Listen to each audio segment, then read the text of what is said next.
Alright, so this little intro section we have here, it's made up of the same thing being played once and then being played another time. So the same little pattern when it ends at here and then it starts again. So if you learn that first part, you basically learn the whole intro, and all you need to do is play it over again. And the other cool thing with this intro is that it's made up purely of bar chords. I mean, mostly there is that one E minor variation chord that we have, but that's the only one. The other ones are all bar chords that we move around, and a lot of them are very movable and easy to shift. So let's start off. The starting one we have here is a C major 7. So you got that on the 3rd bar here. So we have a capo on the 1st fret. Do notice that, which means when I say we have it on the 3rd fret, now it's considering that we have this 1st fret on the capo. So you go 1, 2, 3. It would be originally our 4th fret without the capo, but with the capo, we call that the 3rd fret. All right. So we have a C major 7. So you're hammering that on, hammering that pinky on to where it would be when the full chord is complete. Slap, bass, slap, and then you move chord. You didn't really hear my slapper. There you go. And then notice that with this chord, when I'm moving from here, all I'm doing is moving this up and then taking away my middle finger, and that's a new chord, which is why it's very movable and easy to do. And then I'm kind of putting this middle finger over this one to strengthen my bar. Otherwise, it still sounds nice, but for some beginners, it might be better to do this to kind of strengthen it. So after we have again, and then you move here, the next chord E minor 7, that is on the 7th fret with the capo on. And then you move that same shape up. You have a D sharp minor 7, move it up again. You have a D minor 7. Now, to get to the next one, which is a G, it's a bit different. You go to the 3rd fret. You still keep these 2 fingers here, but you actually move your middle finger up 1 string. So you move it from the 2nd string to the 3rd string, and you bar the whole thing this time instead of just barring the first 5 strings. And then you get, that's the chord that you want. And with all these ones here, we are only plucking or rolling from the 5th string to the 2nd string. We're avoiding the top 2, apart from the last one, where we're plucking the bottom one, and then string 4, 3, and 2. So you get, so that's the first line done. Onto the second line of the introduction here, we are starting, so if we go from the last chord of that first line, the G chord, you just move it across to barring from the 5th string now, and you got that C major 7 again with the hammer on.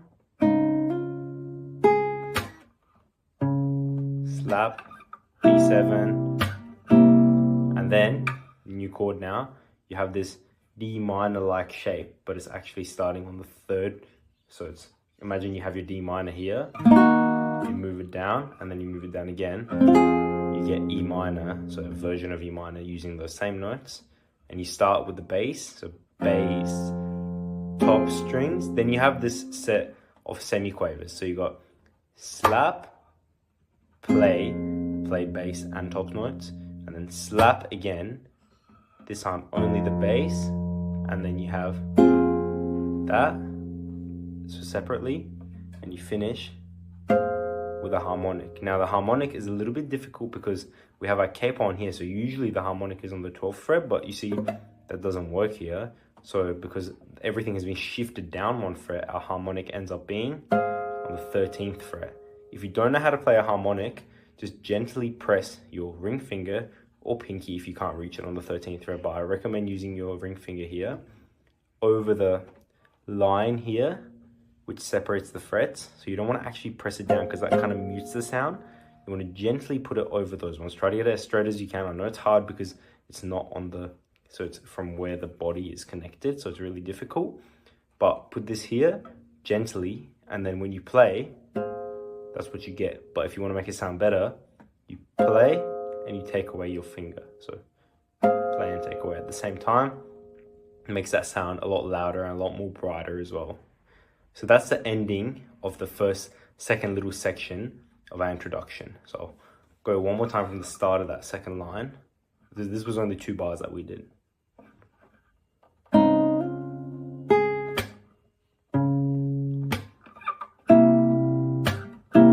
And then slap, play.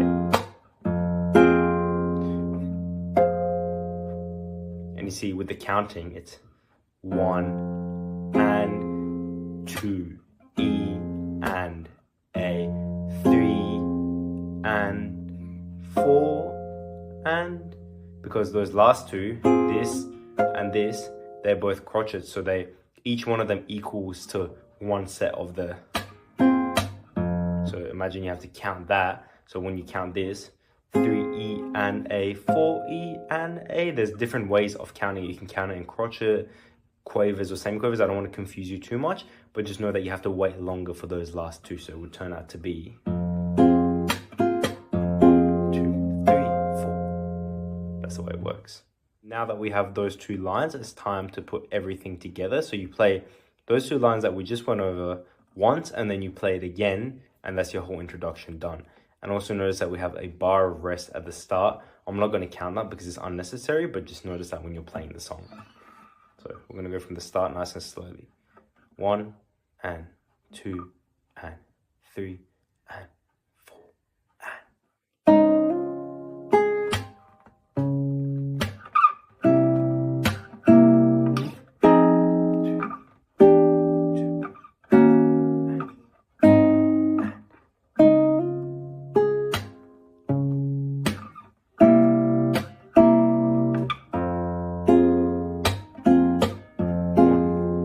Again, 3, 4.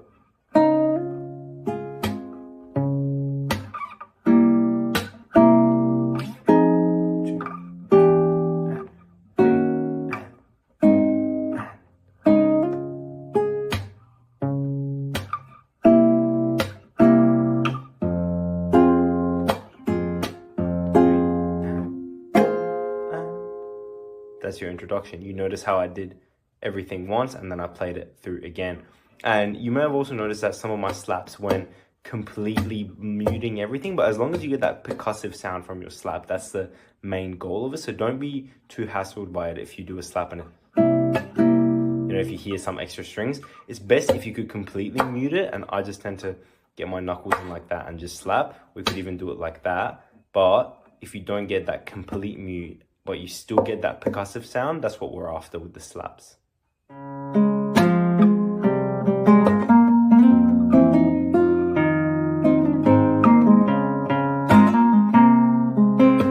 Thank you for watching this video, guys. This was the first part of just the 2 of us. That was an introduction. Next lesson will be on verse 1, and then we'll teach you the chorus and the other verses as well as the bridge. Have fun, keep practicing, like and subscribe. See you in the next video. Bye bye.